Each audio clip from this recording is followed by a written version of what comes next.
Hello, VC, and all of my record collecting brothers and sisters. It's that time of year again. The Mega Record Fair is just around the corner. This time around, I'm going to get into the spirit and share with you some info, tips, and best practices to make any trip to the big event fun and enjoyable.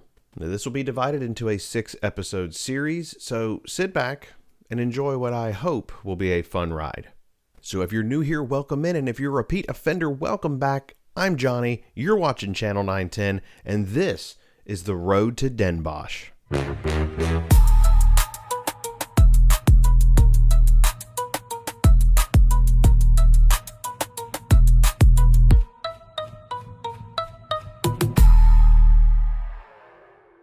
So before we get fully engaged in conversation, I ask that you like and subscribe if you haven't done so already. If you have something to say, drop it down there in the comments. And if you know somebody who might like this video, definitely share it with them. It helps us out over here.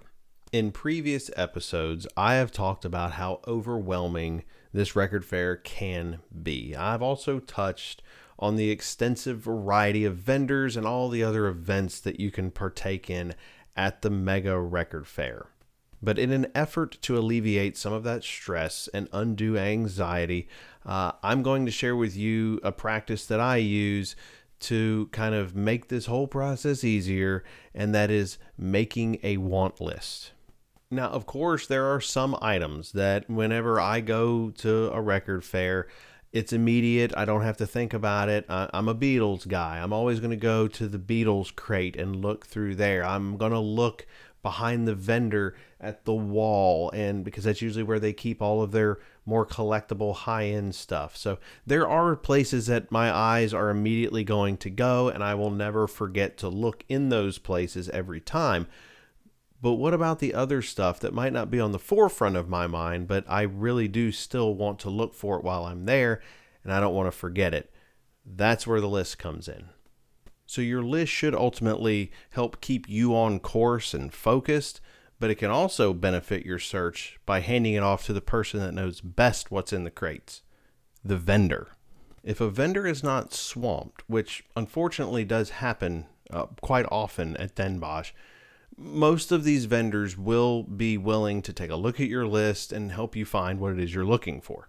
Now, this can save you a ton of time, but there are some best practices that I'd like to share with you to kind of make this list thing work more efficiently. When possible, do not handwrite your list. As much as you might think that your handwriting is the finest calligraphy known to man, odds are it's probably not.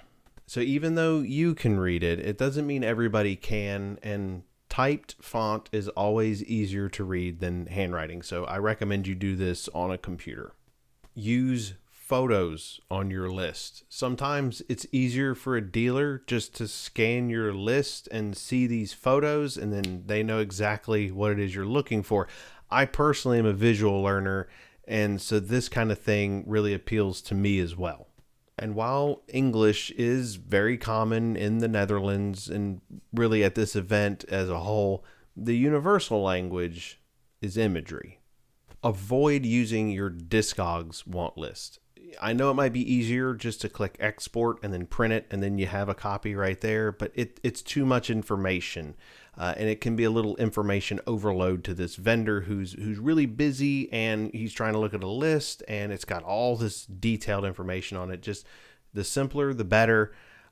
It may be something that it's easier in the beginning just for you to print it, but if you just take the time and whittle that list down to very specific information, I know the dealer will appreciate it more. Honestly, I think it'll be easier for most people to navigate through it. So I will say that the Discogs list, though, might benefit in one area, and that's pricing. This is where I would recommend having 2 lists, one for you and one for the vendor to view. The vendor's list should be a bare bone type of list. You've got the photo, the artist, and the album title. Maybe you throw something on like a year if you're looking for that specific pressing, but really it's just what that vendor needs to find what it is you're looking for.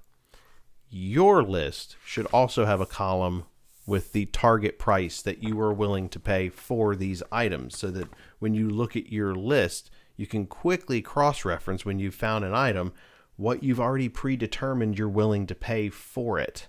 That way, if you see that this record that I'm willing to pay 26 euros for, if that dealer's asking 35 for that item, I know I either need to get that price down or I just pass on that record.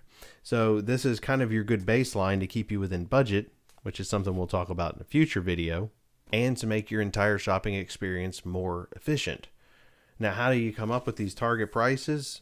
For me, I do a lot of cross-referencing between Discogs, between eBay, PopPsych, whatnot. I'm looking at all these prices that are out there, and then I kind of figure out what number I'm willing to pay for something. And maybe that's the Discogs median. Maybe it's not. Maybe it came from somewhere else. But regardless of where you get it, it's your price. So if you stick to it, it'll keep the experience, like I said, much more efficient, and it will keep your wallet much happier. Remember, I talked in a previous video about the fact that this is a very, very crowded event. There's going to be people to your left, people to your right. There's going to be people breathing down your neck, waiting to get into that crate that you're currently in. It's not the time to be looking something up on Discogs. So having this list with these prices will absolutely help you be more efficient as a shopper at this particular record fair. So I bet you didn't think when clicking on this video that I was going to make a want list so complicated. But honestly, if you just do the work ahead of time and walk into this record fair with a prepared set of items and numbers, then you will be able to enjoy the experience much more than having to fumble around with a phone and scan barcodes and look up matrix numbers all on the fly while you have hundreds and thousands of people breathing down your neck to get going. And we did touch briefly on the fact that this list will actually help you stay on budget, which is what the next video is about when we talk about the economics of the mega record fair. But until we meet up in that next episode, be cool, love each other, and if you're spinning, you're winning.